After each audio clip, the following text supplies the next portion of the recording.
আমরা যতটুকু স্ক্রিপ্ট পড়েছি আমরা কোথাও বা আমরা যতটুকু ফিল্মটা দেখেছি আমরা কোথাও কোনো ফিল্মের সাথে এটার কোনো মিল পাইনি। এরকম টুকটাক একটা দুটো সিনের জন্য যদি আসলে পুরো সিনেমাটাকে একটা ধরনের লেবেল দিয়ে দেওয়া হয়, এটা আমার মনে হয় ঠিক না। সিনেমাটার মধ্যে শুধু ফ্যামিলির ভালো সাইডগুলি থাকবে তাহলে তো আসলে হবে না। এই গল্পটা ওইরকম না, এই গল্পটাও ফ্যামিলিরই গল্প, জীবনেরই গল্প, বাট আমাদের এখানে আসলে কিছু পজিটিভ জিনিস আছে, বাট আমরা যেটা ডার্ক ট্রুথ ওটা দেখানোর ট্রাই করছি। সো এটার জন্য হয়তো কারো ভালো নাও লাগতে পারে, বাট আমরা ওইটাই বলছি জীবনের ওইরকম। আমি একদম মানে বলবো না যে পার্টিকুলার আমি এরকম জায়গার মানুষের জন্যই বানাইছি, এরকম না ব্যাপারটা। বানাইছি আমি আসলে সবার জন্যই, বাট আমি চাইছি সবাইকে একটা নতুনত্ব, একটা ভিন্ন ধারার গল্প দিতে। আমাদের সিনেমা ইন্ডাস্ট্রি এখন অনেক ইন্টারন্যাশনাল মানের কাজ করতেছে।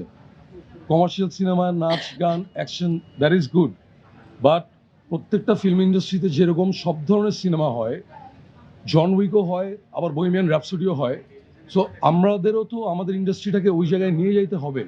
ওই চিন্তা ভাবনা ধারণা থেকেই আমি গল্পটা লিখছি এবং বানাইছি যে ওকে ফাইন, একটা ধারা তো চলতেছে, একটা জিনিস তো মানুষ খাচ্ছে, এবং কোনো স্পেসিফিক জায়গার জন্য বলতেছি না আমি যে ওকে শুধু ওই এলাকার মানুষজন দেখবে বা অমুক পেশার মানুষজন দেখবে, অমুক শ্রেণীর মানুষজন দেখবে, এরকম কোনো ভিশন আমার কখনোই ছিল না। এটা আমি রিস্ক নিয়েই বানাইছি যে হ্যাঁ, আমি যারা সিঙ্গেল স্ক্রিনে বা কোনো একটা জেলা শহর, কোনো একটা যে কোনো জায়গার একটা মানুষ অ্যাকশন আশা করবে, ঈদের দিন অ্যাকশন সিনেমা দেখবে, ওকে কি আসলে অন্য একটা জিনিস করা যায় কিনা। যদি এটা সাকসেস হয়, যদি এটা পিপল একবার অ্যাকসেপ্ট করে, তাহলে যেটা হবে আমাদের সিনেমার অনেক বড় একটা দরজা খুলে যাবে, আমাদের আসলে যাওয়ার জায়গাটা আরো বেড়ে যাবে। হলিউডে বা বলিউডে বা এনি আদার ভালো ফিল্ম ইন্ডাস্ট্রি আমরা যেমন অনেক জনের গল্প দেখতে পাই, সেরকম আমাদেরও তো আসলে মানে এটা তো আমাদেরই দায়িত্ব না যে আরেকটু নতুন নতুন জিনিস বানায় মানুষকে ইউজ টু করা। আচ্ছা, সবাইকে আগে ঈদ মোবারক, ঈদের অনেক অনেক শুভেচ্ছা। এত হেভি হেভি কথা হলো, আমি একটু মানে সবার মুড টুড দেখে অফ, একটু হাসেন আপনারা। এক্সপিরিয়েন্স দুর্দান্ত, এক্সপিরিয়েন্স খুবই এক্সপিরিয়েন্স খুবই ভালো।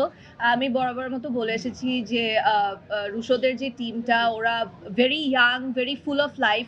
ওরা সবসময় নতুন জিনিস এক্সপ্লোর করার ট্রাই করেছে, নতুন একটা কিছু করার চেষ্টা করেছে। সো এই জিনিসটার পার্ট হতে পেরে ডেফিনেটলি খুবই ভালো লাগছে, এবং সেই সাথে মানে আই হোপ সবাই দেখবে। মাত্র তো আজকে ঈদের দিন, মাত্র শো শুরু হয়েছে, আই হোপ সবাই দেখবে এবং পজিটিভ নেগেটিভ যেটাই হোক না কেন দেখে আমাদেরকে জানাবে। বাংলাদেশে আগে হয়নি, এটা আমরা শুরু থেকে বলে এসেছিলাম যে রুশো is trying to do something new.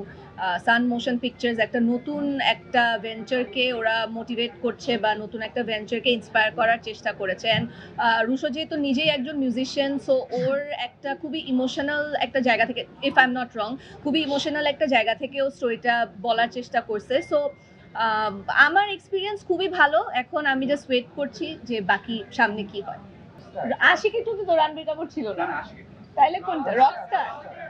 মানে আমার মনে হয় রকস্টারের সাথে এই গল্পের কোনোই মিল নাই। এটা একদমই মৌলিক একটা গল্প। আমি এর আগেও একটা ইন্টারভিউতে বলেছিলাম যে এটা মানে ভেরি মানে পুরোপুরি মৌলিক গল্প এবং কোনো সিনেমার সাথে কোথাও কোনো মিল নেই। এখন দেখেন, একটা রকস্টারের গল্প, রকস্টারের আপস অ্যান্ড ডাউনস, লাইফ নিয়ে গল্প, হয়তো একটা দুইটা সিন যদি মিলে যায়, সেটাকে যদি মিল বলা হয়, আসলে সেটা আই থিঙ্ক ইনজাস্টিস হবে to the director, because or vision বলার চেষ্টা করছে, এবং আমরা যতটুকু স্ক্রিপ্ট পড়েছি আমরা কোথাও বা আমরা যতটুকু ফিল্মটা দেখেছি আমরা কোথাও কোনো ফিল্মের সাথে এটার কোনো মিল পাইনি।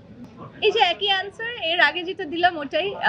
কারো যদি মনে মানে এক দুইটা সিনের কারণে যদি বলে ফেলে যে পুরো সিনেমা মিল, তাহলে তো আসলে এটা ইনজাস্টিস, এটা ঠিক না। সো একটা রকস্টারের গল্প আপনি যদি মানে রকস্টারের সাথে আই এম শিওর বহেমিয়ান র্যাপসোডিরও কোথাও না কোথাও কোনো না কোনো সিনের মিল থাকবে, বা মাইকেলের সাথে অন্য কোনো সিনেমার মিল থাকবে। সো এরকম টুকটাক একটা দুটো সিনের জন্য যদি আসলে পুরো সিনেমাটাকে একটা ধরনের লেবেল দিয়ে দেওয়া হয়, এটা আমার মনে হয় ঠিক না। দেশে দেশে সবার সাথে দ্য নিউজ।